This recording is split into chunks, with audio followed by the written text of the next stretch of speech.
Pensamento certo ou errado, de Kenneth Hagin. Capítulo 1. Pensar certo ou errado. Mas que diz? A palavra está junto de ti, na tua boca e no teu coração. Esta é a palavra da fé que pregamos, a saber: se com a tua boca confessares ao Senhor Jesus, e em teu coração creres que Deus o ressuscitou dos mortos, serás salvo. Visto que com o coração se crê para a justiça e com a boca se faz confissão para a salvação. Romanos 10, 8-10. O que nós cremos é o resultado do nosso pensamento. Se pensarmos erroneamente, vamos crer de maneira errada. Se a nossa crença for errada, a confissão também o será. Ou seja, o que dissermos estará errado. Tudo depende do nosso modo de pensar. Mas a palavra de Deus nos foi dada para endireitarmos nossos pensamentos.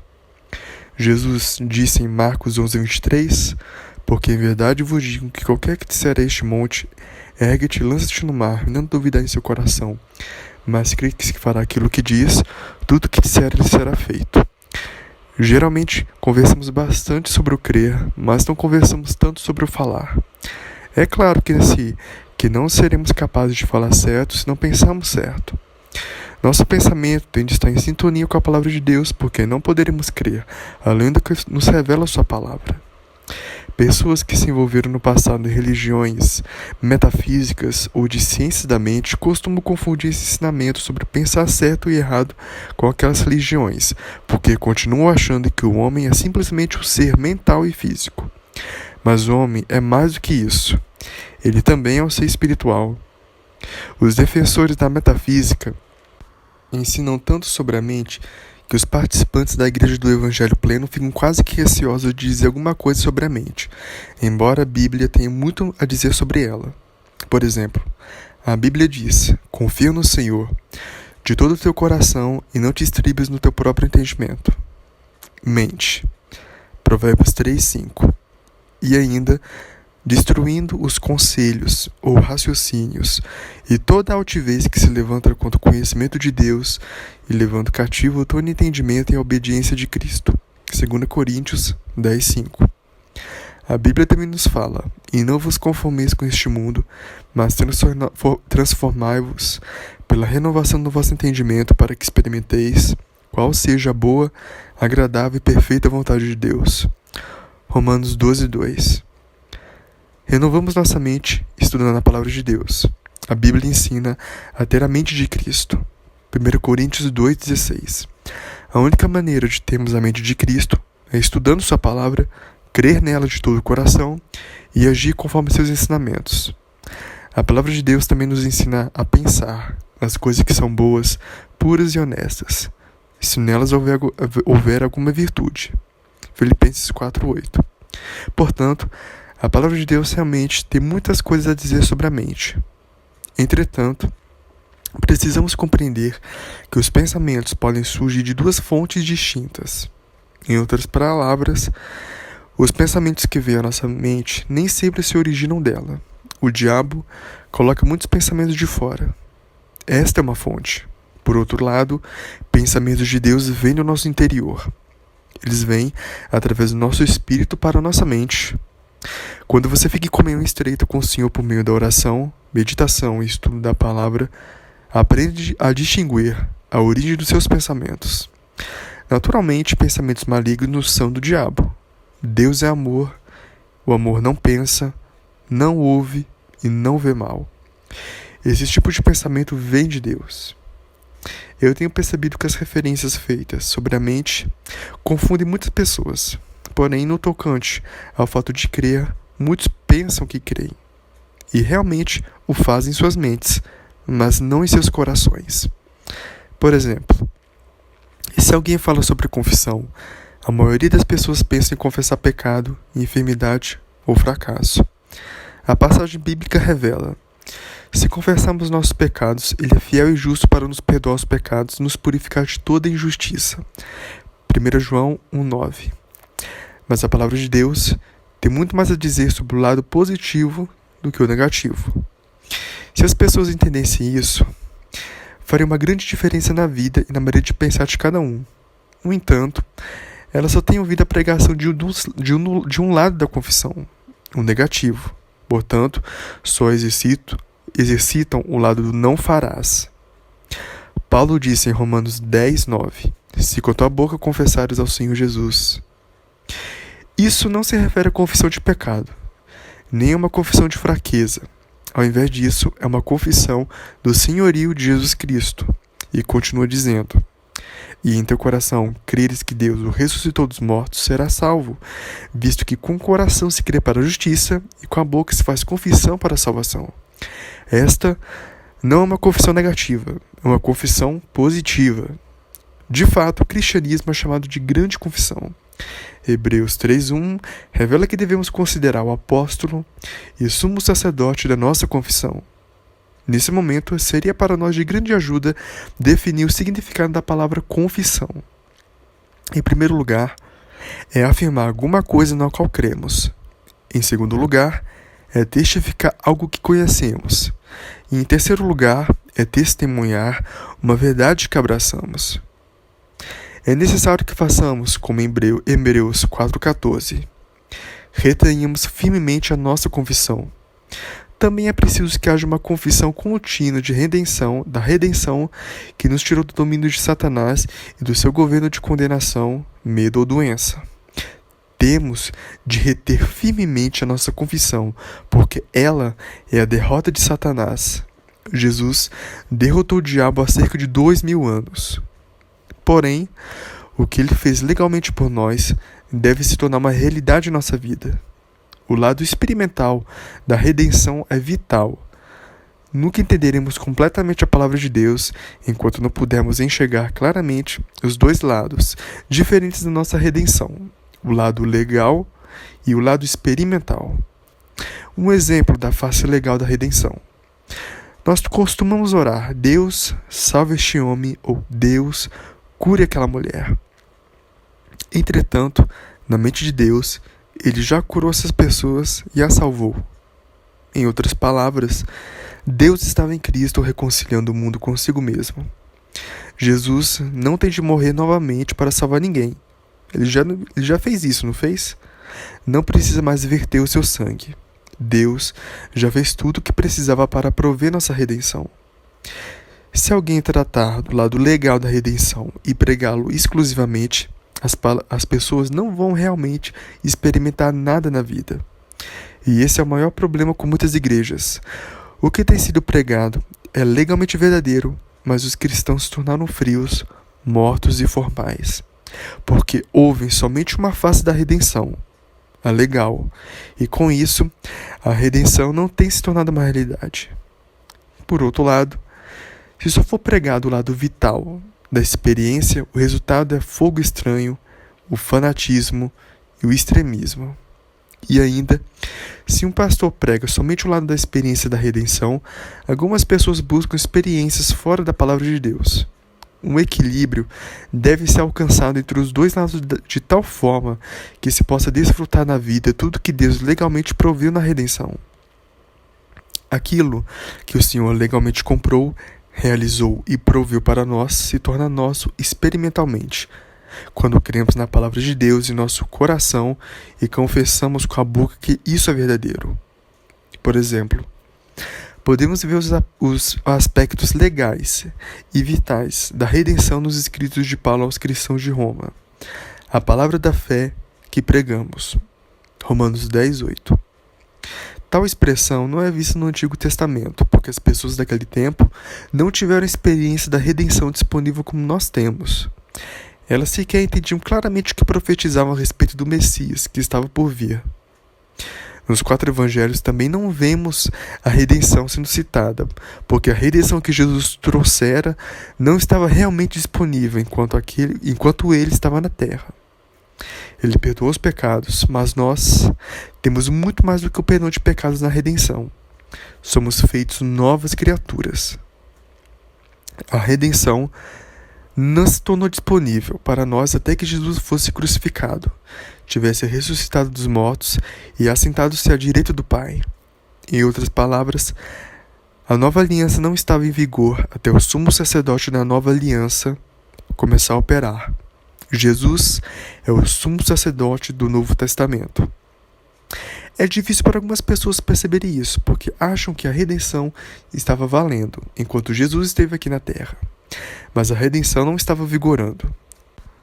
Alguns homens na terra realmente tiveram seus pecados perdoados, mas sob a nova aliança, conseguimos muito mais do que simplesmente perdão de pecados. Temos um novo nascimento e nos tornamos novas criaturas em Cristo Jesus. Se uma pessoa pecar, após ter nascido de novo, não precisa nascer novamente vez após vez.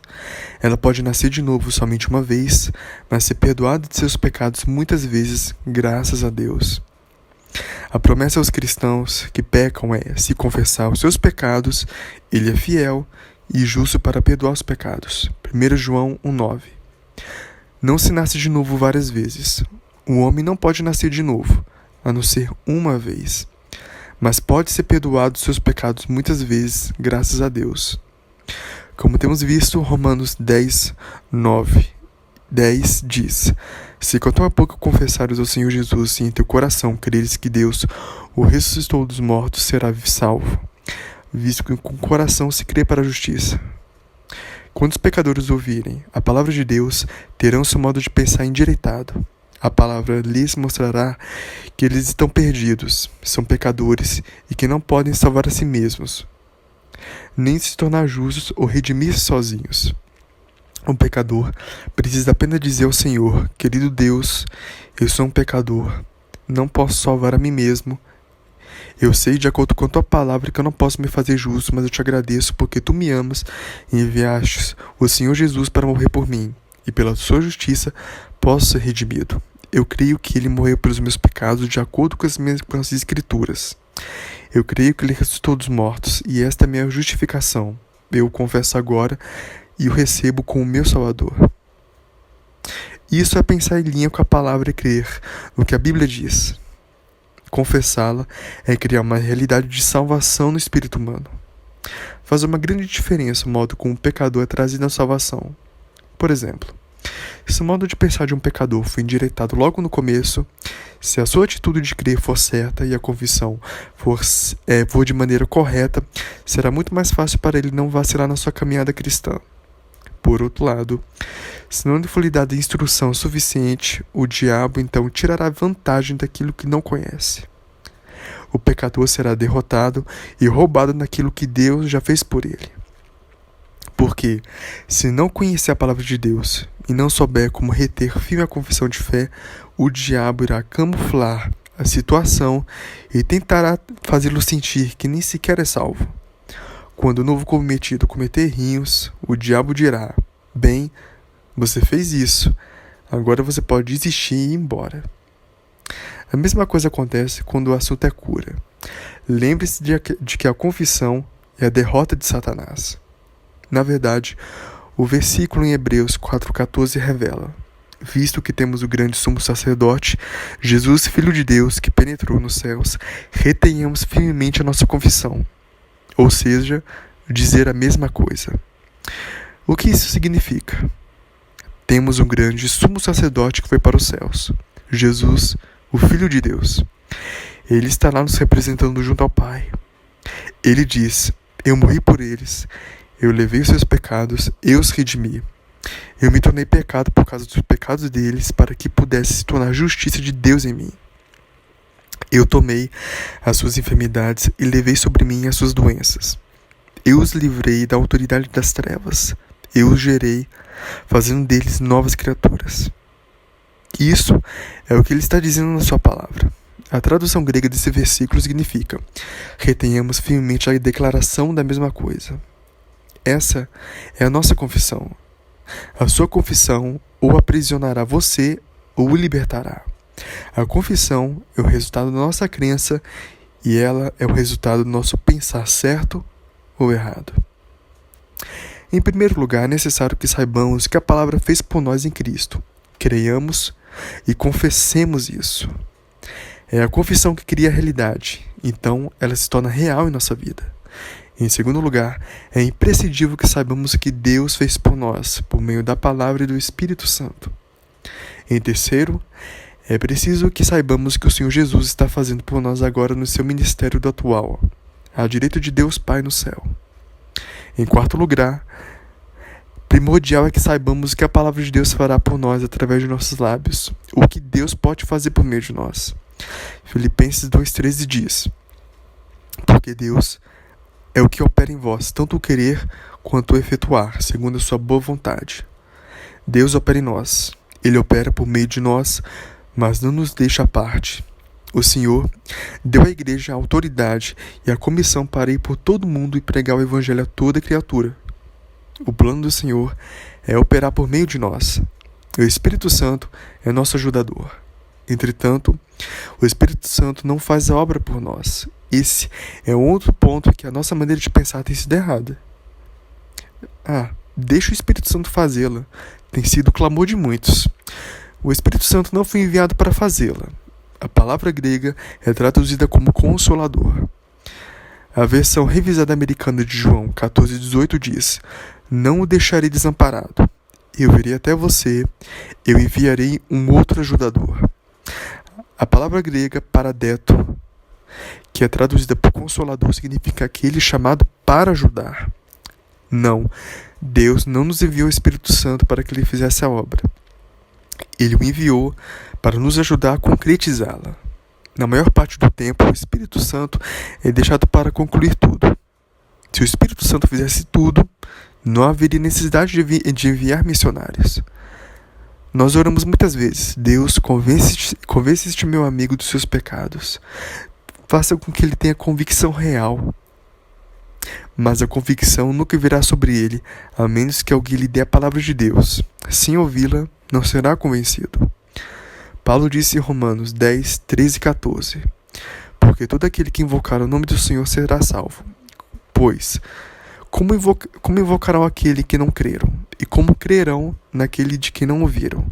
E como ouvirão, se não há quem pregue? A Bíblia diz que Deus ordenou que os homens fossem salvos através da pregação da palavra. Nós certamente cremos em sinais e maravilhas, mas sinais e maravilhas não salvam ninguém, simplesmente atraem a atenção das pessoas. Uma vez que eles acontecem, as pessoas podem saber como serem salvas. Se a nossa maneira de pensar não estiver certa, de acordo com essas diretrizes, a nossa crença estará errada. Então, a nossa conversa será errada e seremos confundidos e derrotados. Precisamos compreender o que a palavra de Deus pode fazer por intermédio dos nossos lábios, porque, como temos visto, o Espírito Santo foi enviado para nos ajudar. Na maior parte do tempo, simplesmente queremos ser abençoados na igreja. Por isso oramos: Senhor, traz as pessoas. Ou, Senhor, vai lá fora e salva aquela pessoa. Na verdade, essa é a nossa responsabilidade. Temos o Espírito Santo para nos ajudar a fazer com que as pessoas venham à igreja, a conseguir que sejam salvas e a realizar a obra de Deus. A menos que estejamos com vontade de fazer a obra, estaremos desperdiçando nosso tempo com longos períodos de oração para que o Espírito Santo faça a obra por nós. Em Dallas, uma mulher me pediu para orar por ela. Ela havia jejuado e orado por 3 dias e 3 noites buscando a vontade de Deus para a sua vida. Eu lhe perguntei o que ela descobriu. Disse que Deus queria que ela visitasse as pessoas, distribuísse folhetos e fizesse todo o trabalho pessoal. Ele disse que poderia ter poupado seus 3 dias de jejum se ela tivesse me perguntado antes, porque isso é o que a palavra de Deus ensina. É o que Deus espera de todos os seus filhos. Certa vez, sugeri a um grupo de pessoas numa igreja que cada uma preparasse uma lição da Bíblia sozinho. Então, se elas fossem alguma vez chamadas para falar em alguma assembleia, teriam mais material do que seriam capazes de usar e poderiam realmente ajudar a abençoar o grupo. Propus que os crentes lessem o Novo Testamento, e particularmente as epístolas, porque elas estão cheias de expressão tais como em Cristo, nele e em quem. A expressão é usada ou inferida aproximadamente 134 vezes no Novo Testamento. Em todas as ocorrências, se está falando sobre o indivíduo, sobre o que ele tem, o que ele pode ter em Cristo. Não é só você que sabe pessoalmente sobre o Senhor Jesus Cristo que conta, mas o que a palavra de Deus diz que você é em Cristo. Muitas vezes, os cristãos vêm até mim e dizem: Irmão Reagan, eu li tal e tal na Bíblia e sei o que ela diz é verdade em relação aos cristãos.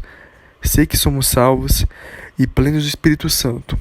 Mas as promessas não nos parecem reais. Então eu lhes pergunto, vocês alguma vez agiram como se fossem reais?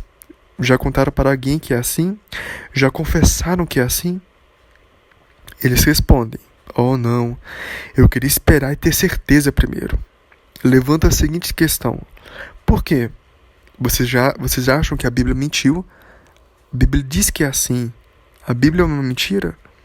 Dessa vez eles respondem, oh não, mas queremos que isso se transforme em realidade dentro de nós primeiro, então falaremos.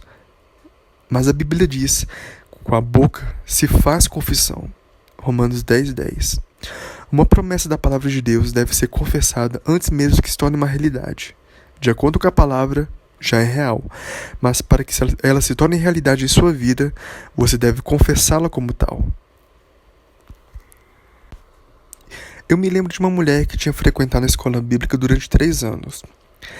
Ela não era uma ministra e nem reivindicava ser. Havia ido à escola bíblica para obter treinamento. O seu pastor me contou que ela era o membro mais notável daquela grande igreja. Era uma professora de escola dominical e fazia parte de todas as atividades da igreja. Ela me disse uma vez, depois que eu preguei numa reunião de uma comunidade ali perto, irmão Reagan, eu fiz o que o senhor disse e ainda não li as 134 escrituras que o senhor mencionou.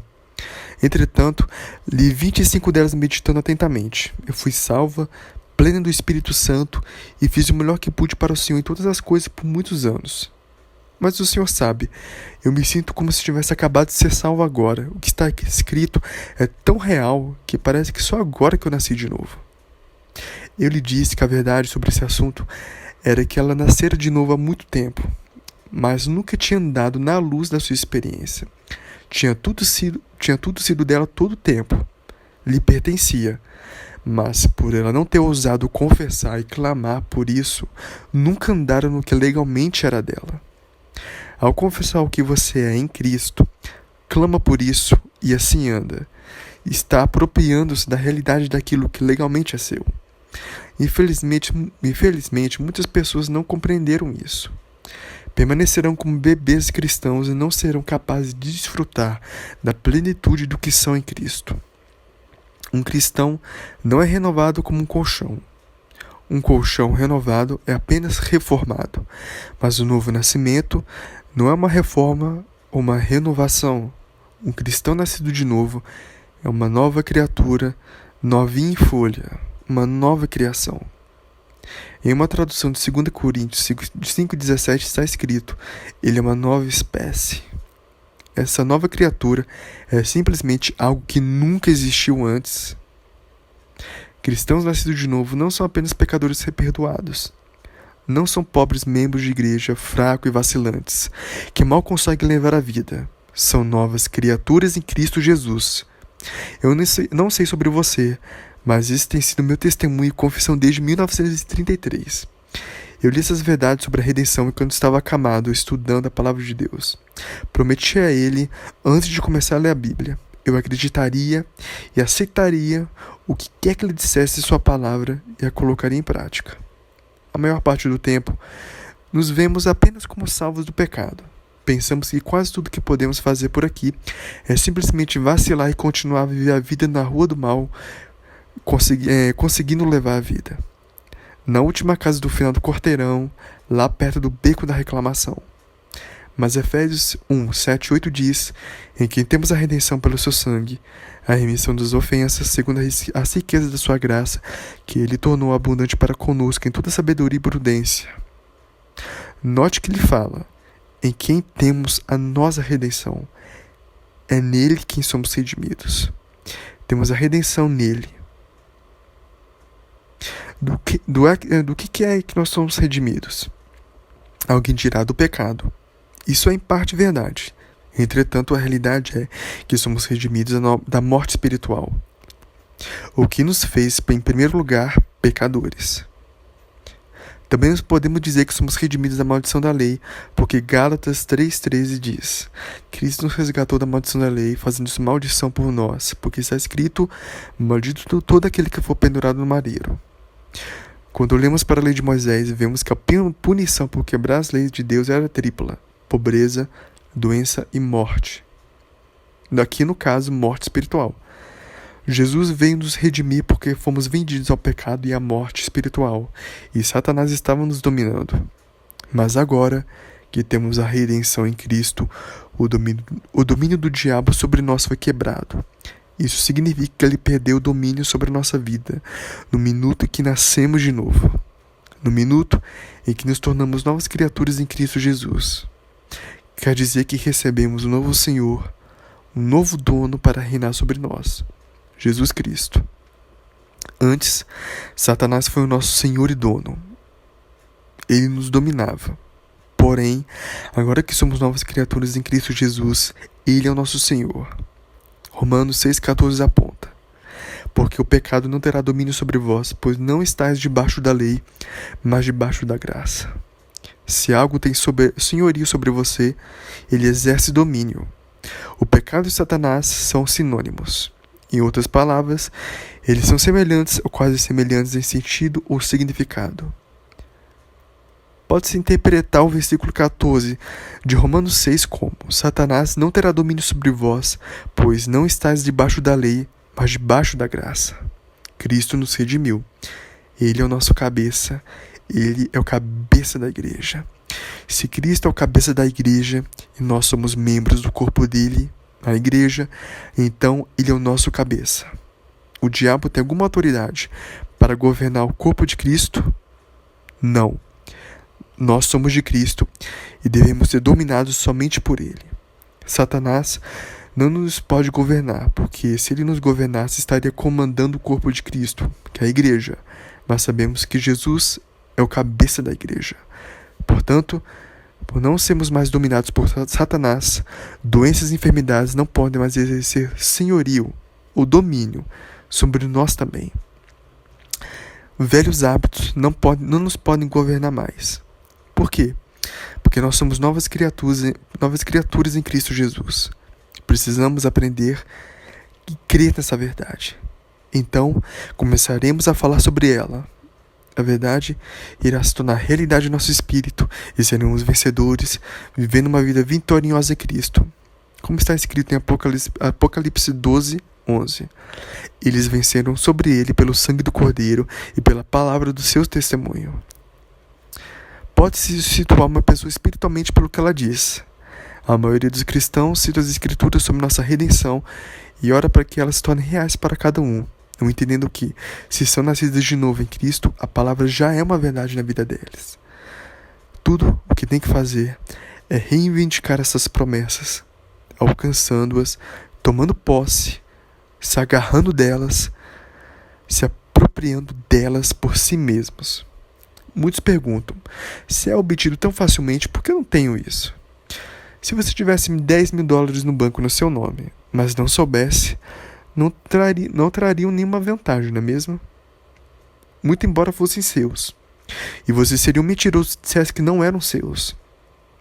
O mesmo é verdade quanto às coisas espirituais. Se você não sabe que as coisas espirituais são suas, não lhe trarão benefício nenhum. Você que tem que torná-las suas, não do ponto de vista legal, mas do ponto de vista da experiência. Uma das passagens bíblicas favoritas que me ajudou a atravessar os anos está em Isaías 41:10. Não temas, porque eu sou contigo, não te assombres, porque eu sou teu Deus, eu te esforço, eu te ajudo, te sustento com a destra da minha justiça. Isso foi escrito a Israel, mas ainda é verdade hoje. Mesmo antes de fazer parte do ministério do Evangelho pleno, eu não chorava e pedia para Deus me ajudar. Eu abria a minha Bíblia em trechos como esse, caía de joelhos diante dele e orava: querido Deus, estou tão feliz porque tu estás comigo, que é o meu Deus, que sempre me fortalece e me sustenta com a destra da tua justiça. E eu não tenho que temer, porque disseste, para não me assombrar. Mesmo na hora mais negra, você pode sair por aí rindo e sorrindo. Muitas vezes dizemos: não tenha medo, dias melhores virão. Há expressões humanas de encorajamento, mas Deus diz: não temas, porque eu sou contigo. Gênesis 26:24. Essa é uma boa razão para não ter medo. Deus nos oferece saúde e libertação divina.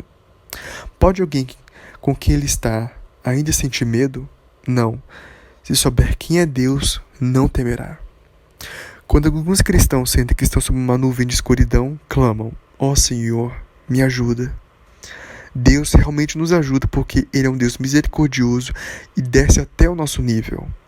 Mas é muito melhor subir até o nível dele para alcançarmos as nossas bênçãos. Podemos alimentar nossa nuvem escura com pensamentos errados, convicções erradas e crença errada. Ou podemos tirar a nuvem errada, escura com pensamentos certos, confissão certa e crença certa baseada na palavra de Deus.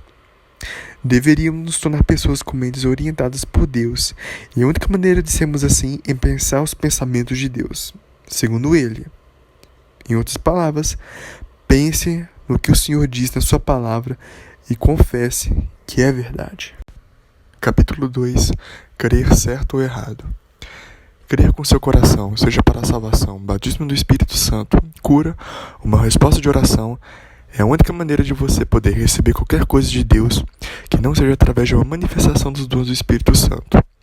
Mas você deve entender que esses dons operam somente quando a vontade do Espírito Santo, e não de acordo com nossa vontade ou desejo. 1 Coríntios 12:11. Portanto, crer com o coração é o único modo pelo qual podemos exercitar o receber de Deus. Em Apocalipse 3:11, Jesus apareceu a João e lhe deu a mensagem para as igrejas na Ásia Menor: guarda o que tens. Diríamos na linguagem de hoje: agarre o que é seu. Mas a passagem disse: guarda. A razão pela qual Jesus disse isso foi porque ele sabia que havia um poder levantado contra nós que se empenharia em nos derrotar e nos roubar. A fé é como o amor, só é revelado na ação e na palavra. Assim, não existe fé sem confissão, mas a fé crescerá com a sua confissão. A confissão faz várias coisas para o cristão. Ela dá direção e fixa os limites da vida de alguém. Não se pode receber algo de Deus sem fé e confissão errada. Quando começamos a compreender isso, chegamos a algum lugar com Deus. Os 10 espiões enviados a Canaã fixaram o limite das suas vidas pelas suas confissões. Disseram: nós não podemos fazer isso. Eles creram que não podiam, por isso não puderam. Israel aceitou o relatório da maioria, que em seguida passou a vagar no deserto por mais 40 anos, uma geração inteira, em meio à vida selvagem. Mas Josué e Caleb tinham um relatório diferente. Eles creram no que podiam conquistar a terra prometida. Eles disseram: subamos animosamente e possuamo-la em herança, porque certamente prevaleceremos contra ela. Números 13:30. Aquela afirmativa fixou o limite da vida deles. Só eles viveram o suficiente para entrar em Canaã. Alguns pensam que Deus gosta mais de certas pessoas do que de outras. Isso não é verdade. Deus não tem bichos de estimação ou filhos favoritos. Ele nos ama com o mesmo amor e fez provisão para todos nós. Deus não amou mais Josué e Caleb do que os outros filhos de Israel, porque ele estava desejoso de fazer para com o restante aquilo que ele fez por Josué e Caleb. Todos poderiam ter ido para a terra de Canaã, mas fixaram o limite da própria vida deles com a crença errada que resultou numa confissão errada. Paulo usou Israel como exemplo ao nos exortar a tomarmos cuidado para que não aconteçam falhas por causa da nossa incredulidade. Hebreus 3:12. Naturalmente, ele estava se referindo às promessas de Deus. Paulo disse que os filhos de Israel deixaram de entrar na terra prometida por causa da incredulidade. A crença deles estava errada. Uma das palavras gregas traduzidas por incredulidade pode também significar incapacidade de ser persuadido. Os filhos de Israel não puderam entrar na terra prometida por não conseguirem ser persuadidos a agir de acordo com a palavra de Deus. Há 2 tipos de incredulidade. 1. Existem pessoas que duvidam da palavra de Deus por não a conhecerem. Essa é uma incredulidade baseada na falta de conhecimento da palavra de Deus, porque a fé vem pelo ouvir e ouvir pela palavra de Deus. Se não ouvem e não conhecem a palavra de Deus, não podem ter fé. Esse tipo de incredulidade se deve ao fato de que as pessoas nunca terem ouvido a palavra de Deus. É por isso que muitas completamente salvas não creem em cura divina. Elas nunca ouviram que a Bíblia ensina sobre cura. Alguns podem dizer, mas elas podem ler a Bíblia por si mesmas. Sim, podem, mas não são como você e eu já fomos um dia, ensinados de modo diferente. Estive associado a um grupo que não acreditava em cura. Desde a infância fui ensinado que várias coisas, dentre elas a cura, não eram para nós hoje. Quando li o assunto, não ficou registrado no meu espírito, pois minha mente estava fechada para a cura divina, milagres e manifestações dessa natureza. Por isso, é que se deve ter a mente aberta para a palavra de Deus. A cura para a incredulidade é estudar a palavra de Deus. Se você mesmo estudá-la, obterá conhecimento daquilo que é seu nele. 2. Um outro tipo é falhar em ser persuadido. Os filhos de Israel sabiam que tinham de conquistar a terra prometida porque Deus lhes dissera que ele lhes havia dado. Mas eles não conseguiram ser persuadidos a agir de acordo com a palavra de Deus. Há muitos crentes que são informados sobre a palavra de Deus, mas não conseguem ser persuadidos a agir de acordo com ela. Isso é incredulidade. A cura para esse tipo particular de incredulidade é a obediência. Você já percebeu que a maioria dos cristãos são sinceros, determinados e honestos, contudo são fracos? Pode parecer uma contradição, mas não é. A razão dos cristãos serem fracos é que nunca ousaram confessar o que eles são em Cristo. Você pode saber quem você é em Cristo e o que você tem em Cristo. Os filhos de Israel sabiam o que Deus dissera que pertencia a eles. Eu vou lhes dar a terra. Tudo mais que Deus tinha falado aconteceu. Eles viram a fidelidade do Senhor em todas as outras coisas que Ele lhes havia prometido, mas não conseguiram ser persuadidos a agir na sua palavra no assunto de tomar posse da terra. Similarmente, a maioria dos cristãos hoje não está andando na luz do que realmente possuem no tocante à palavra de Deus. A maior parte deles está orando: Senhor, me dê isso, ou Senhor, faça aquilo por mim. Mas Deus não vai fazer nada por eles, a menos que comecem a agir de acordo com o que sabem. Quando agirem sob a palavra, obterão a resposta. Quando eu estava extremamente adoentado e acamado durante minha adolescência, minha família pensou que eu ia perder a cabeça, porque eu lia muito a Bíblia. Até fizeram um dos meus médicos, Dr. Robinson, dizer que eu não deveria ler tanto, pois ficaria louco. Como ajudaria se as pessoas pudessem perder suas mentes naturais e ganhar mentes espirituais? Mas eu sabia que estava conseguindo a minha saúde e a minha força por meio do estudo da palavra de Deus. Por isso, simplesmente comecei a ler e estudar. Percebi que a Bíblia contém tanto o Antigo como o Novo Testamento, e vi que o Novo Testamento dava instruções à igreja. Por esse motivo, passei a maior parte do meu tempo lendo o Novo Testamento, especialmente as epístolas. Extraio a maioria da minha pregação das epístolas, pois elas me dizem quem eu sou e o que eu tenho em Cristo. Essa é a minha confissão, que gosto de manter, pois é vitoriosa e derrota o diabo sempre.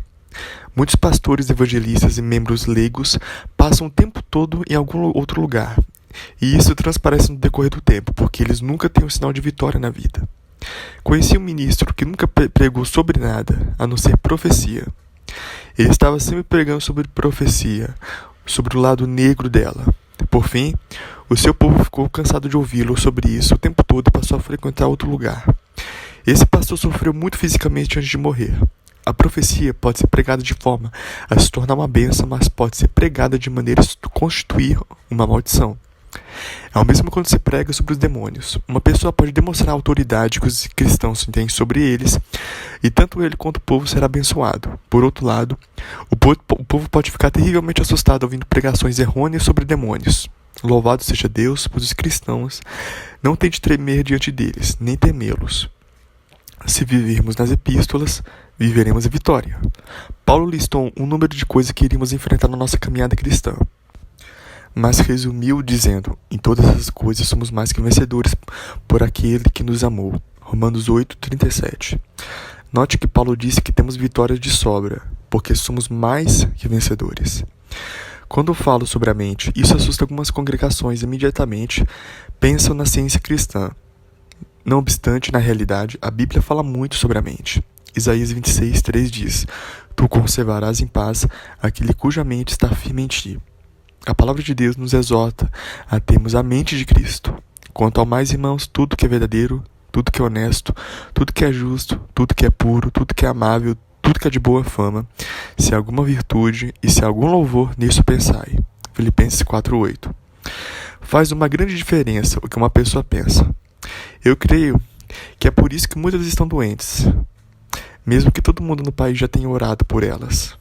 Ficam em todas as filas de oração para a cura e nunca recebem. A razão pela qual elas não estão sendo curadas é porque elas estão pensando incorretamente. No passado, notei que muitos pareciam ter sido ajudadas quando orei por elas. Algumas até se justificaram que a dor e o sofrimento foram embora por 2 ou 3 dias. Eu sabia o tempo todo que a enfermidade ou dor voltaria, pois o lamento ainda estava em suas vozes. Elas simplesmente continuaram pensando, crendo e falando errado, até que o problema voltou. É muito mais fácil seguir o que o homem pensa sobre as coisas do que seguir o que Deus diz sobre a situação. Algumas vezes, a coisa mais difícil do mundo é conseguir que a mente de alguém desista do que o homem fala e siga o pensamento de Deus. Precisamos meditar e pensar na palavra de Deus, bem como crer nela com todo o coração. Por exemplo, todos os médicos e amigos me disseram que eu não podia superar a doença que eu tinha, mas em vez de ouvi-los, escolhi crer no que a palavra de Deus dizia sobre o que Ele fez por mim em Cristo. Sim, teria sido muito mais fácil ouvir os meus amigos, médicos e o que os meus sentidos estavam me contando. Porém, escolhi me firmar na palavra de Deus e hoje estou muito bem e saudável por conta disso. A razão pela qual a fé é tão aprisionada pelos cristãos é porque simplesmente não ousam crer ou confessar o que Deus diz sobre eles. Será porque nunca leram a palavra de Deus para descobrirem quem são? Será porque ficaram parados na história passada da Bíblia? E nunca compreenderam que nós temos uma nova aliança e somos novas criaturas em Cristo? Que Ele nos ama e deseja que nós tenhamos o melhor de tudo? Ou será porque estão com suas mentes tão ocupadas com coisinhas mundanas, coisas que não vão dar a elas nada quando ditas ou feitas? Para se construir uma vida sólida na fé, você precisa acreditar e confessar diariamente o que Deus é para você, o que Jesus está fazendo por você agora direito do Pai e o que o Espírito Santo está realizando em você. Tudo isso edificará uma vida sólida de fé. Então, crescerá até o ponto em que você não terá medo das circunstâncias e não temerá nenhum tipo de doença ou qualquer situação. Você enfrentará a vida sem medo, será um conquistador. Depois de algum tempo, descobrirá que a seguinte passagem é verdade: mas em todas essas coisas somos mais do que vencedores. Romanos 8:37. Você nunca será um vencedor a menos que confesse que é. Uma confissão errada naturalmente é uma confissão de derrota e fracasso, e da supremacia de Satanás. Alguns estão sempre conversando sobre seu combate contra o diabo. Ao agirem assim, o exaltam. Todas as vezes que uma pessoa fala de quanto o diabo está aprisionando, como o faz ficar doente, como impede seu sucesso, isso se trata de uma confissão de derrota e de fracasso. De outro modo, quando alguém fala das coisas boas de Deus e do que Ele tem feito na sua vida, trata-se de uma confissão de que glorifica o Senhor. Vamos então começar uma vida vitoriosa fazendo a confissão certa. Uma vez tendo dito que Deus ouviu, a minha oração nunca volta atrás. Não me importa com o que eu vejo, o que eu sinto, ou o que os meus sentidos me dizem. Eu fico com a confissão, guardo com a tenacidade de um bulldog e não o solto. Penetre na palavra de Deus e fique com ela. Faça o que Jesus disse. Retenha firmemente a sua confissão e lute o bom combate da fé. Não deixe o diabo manobrá-lo para tirá-lo da sua posição firme. Tenho permanecido com a mesma atitude por dias, semanas e até meses. Não recuei nem um centímetro. Fiquei na minha posição porque sei que Deus tem ouvido a minha oração e porque eu tenho a resposta da coisa pela qual eu orei. Só uns poucos compreendem qual tipo de confissão que nos aprisiona é o errado e o tipo certo nos liberta. Não é só nossa maneira de pensar, mas são as palavras que falamos que constroem o poder ou a fraqueza dentro de nós. As palavras nos traem, nos mantêm cativos ou nos libertam. As palavras se tornam poderosas na vida de outros. É o que confessamos com nossos lábios que realmente domina o nosso ser interior. Se falamos sobre doença, é porque cremos na doença. Se conversamos de fraqueza e fracasso, é porque nós cremos em fraqueza e fracasso. Inconscientemente, confessamos aquilo que cremos, pois do que há em abundância no coração, disso fala a boca. Mateus 12:34. Capítulo 3. Confessar certo ou errado. Visto que temos grande sumo sacerdote, Jesus, Filho de Deus, que penetrou nos céus, retenhamos firmemente a nossa confissão. Hebreus 4:14. É fácil dizer, eu creio nisso. Sim, está no meu coração. E fazer uma confissão positiva. Entretanto, com a primeira má notícia que ouvimos, dizemos algo contrário negativo. Devemos sempre utilizar a palavra da fé. E surpreende a fé que os cristãos têm nas coisas erradas. Se eles pregassem a mesma fé e crescem nas coisas certas, iam se tornar bem-sucedidos. Realmente, não precisariam de mais fé do que a fé que já têm para serem bem-sucedidos. Quando as pessoas admitem as suas faltas, constroem um senso de insuficiência nelas mesmas. E essas deficiências ganham ascendência na vida delas. Mas Jesus é o nosso Senhor. E se nós retivermos firmemente nossa confissão, Ele então ganhará ascendência em nossa vida e nos guiará ao sucesso. Nunca devemos nos levantar acima das nossas confissões. As confissões, feitas pelos cristãos de todo o coração e por meio da fé, derrotaram completamente o diabo em todos os combates. Porém, se eles não crerem no coração nas confissões que seus lábios estão fazendo, elas não funcionarão. E se confessam as habilidades de Satanás em impedir e inibir seu sucesso, Satanás exercerá domínio sobre eles. Mas Colossenses 2,15 diz: e despojando os principados e potestades, os expôs publicamente e deles triunfou em si mesmos. Se Cristo derrotou o diabo, nós, então por que o diabo fez tantas coisas contra nós? Ou faz tantas coisas contra nós? Por que ele domina as pessoas? Porque as pessoas deixam. Muitos pensam que Deus é responsável por todas as coisas que acontecem com eles, quando na verdade ele não é responsável por nenhuma delas. As pessoas acham que cabe a Deus fazer alguma coisa sobre os seus problemas, porém, compete ao indivíduo fazer algo. Por quê? Porque depois da ascensão de Cristo, a obra que ele fez em levar adiante o grande plano da redenção foi entregue à igreja e cabe aos cristãos possuir a terra. No princípio, Deus criou os céus e a terra, e depois que ele fez tudo, entregou a Adão. Disse a Adão que estava lhe dando domínio sobre toda a obra de suas mãos. Adão podia fazer o que quisesse com a criação. Infelizmente, Adão cometeu autotraição e vendeu seu domínio ao diabo. Ao longo dos anos, a humanidade tem sido mistificada por esse ato. As pessoas se perguntam: Deus sabia o que ia acontecer? Por que deixou o diabo pegar o controle do mundo? Muitas delas dizem tais coisas porque não conhecem a Bíblia. As Escrituras dizem claramente que Deus criou os céus e a terra. Gênesis 1:1. E deu o domínio de todas as obras de suas mãos à humanidade. Gênesis 1:28, Salmos 8:6. Depois de nos dar o domínio sobre todas as coisas, não era mais o responsável. O homem passou então a ser o responsável. Você já percebeu que cada um dos autores do Novo Testamento nos diz para fazer algo com o diabo? Por isso, os cristãos deveriam dizer nas epístolas, as cartas escritas para a igreja. Pedro disse: o diabo, vosso adversário, anda em derredor, bramando como leão, buscando a quem possa tragar. 1 Pedro 5:8. Eu tenho ouvido crentes dizerem tais coisas como: o diabo está atrás de mim, ore por mim, para ele não me alcançar. Orações como essas não fazem bem algum. Você também poderia dizer: brilha, brilha, brilha, estrelinha. Mas Pedro não parou no aviso de que o diabo anda em derredor bramando como leão, buscando a quem possa tragar.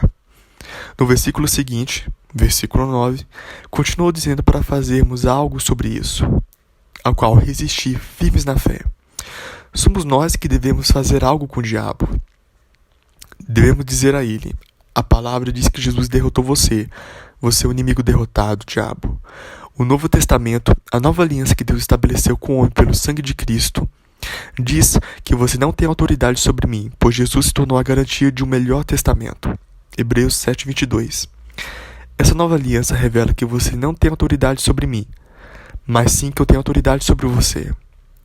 Deixe-me em paz, porque você está derrotado. Isso é fazer a confissão certa, que derrotará o diabo.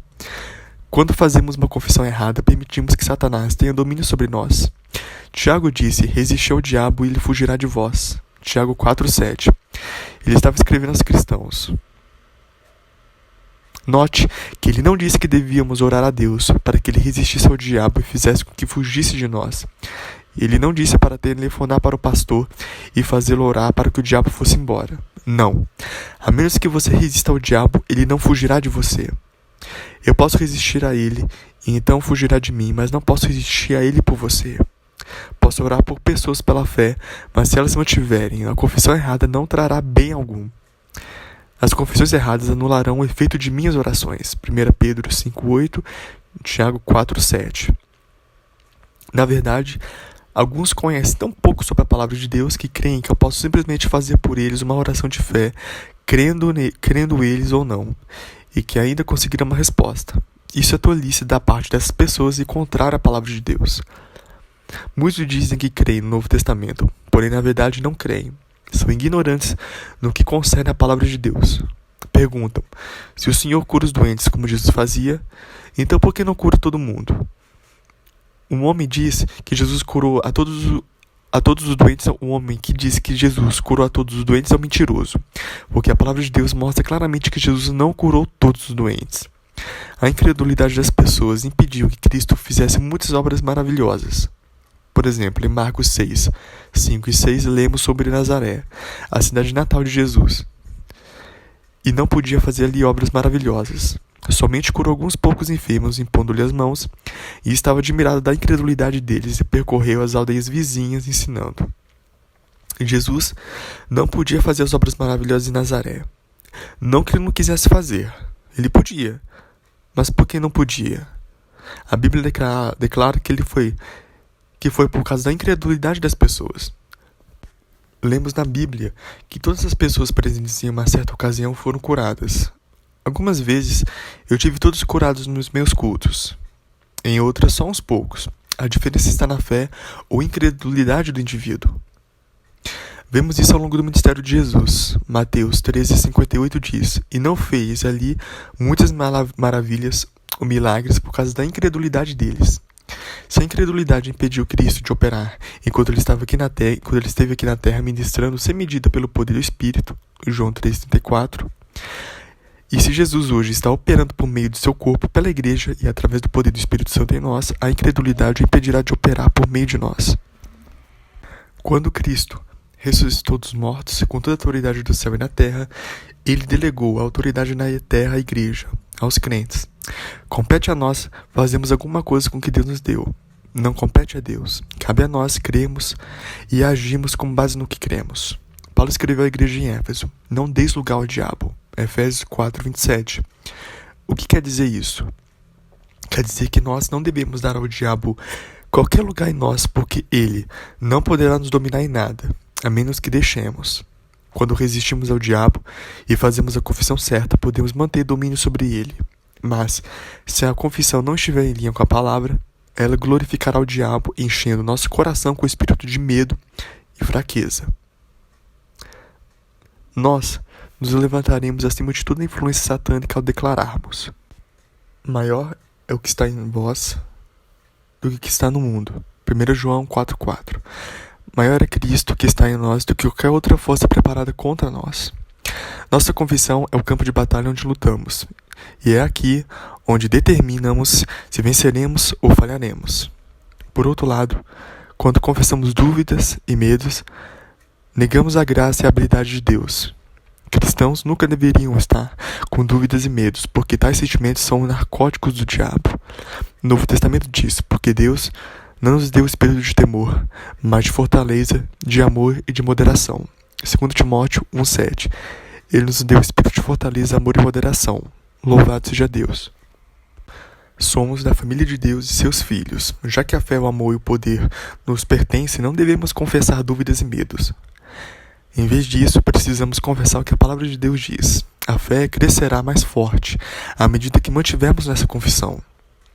Se fosse para confessarmos fraquezas e doenças, estaríamos confessando abertamente que a palavra de Deus não é verdadeira e que ele falhou em fazê-la boa.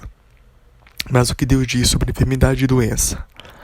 Em 1 Pedro 2:24 lemos, e pelas suas feridas foste sarados. Mateus 8:17 diz, para que se cumprisse o que fora dito pelo profeta Isaías, que diz, ele tomou sobre si as nossas enfermidades e levou as nossas doenças. Em curar enfermos e expulsar demônios, T.L. Osborne declara, sua confissão de dor e doença é como colocar a assinatura para receber um pacote que a Companhia Expressa lhe trouxe. O diabo tem o seu recibo, sua confissão, mostrando que você aceitou o pacote dele. Não aceite nada enviado pelo demônio. Quando você confessa a fraqueza ou doença, em vez de confessar que ele tomou sobre si as enfermidades e doenças e as levou, você está confessando que ainda as tem. Nos primeiros anos de minha vida, eu tinha 2 problemas cardíacos sérios. O médico disse que qualquer um deles podia significar a morte. Meu corpo estava praticamente paralisado. Eu era tão anêmico que a cor do meu sangue era laranja pálido.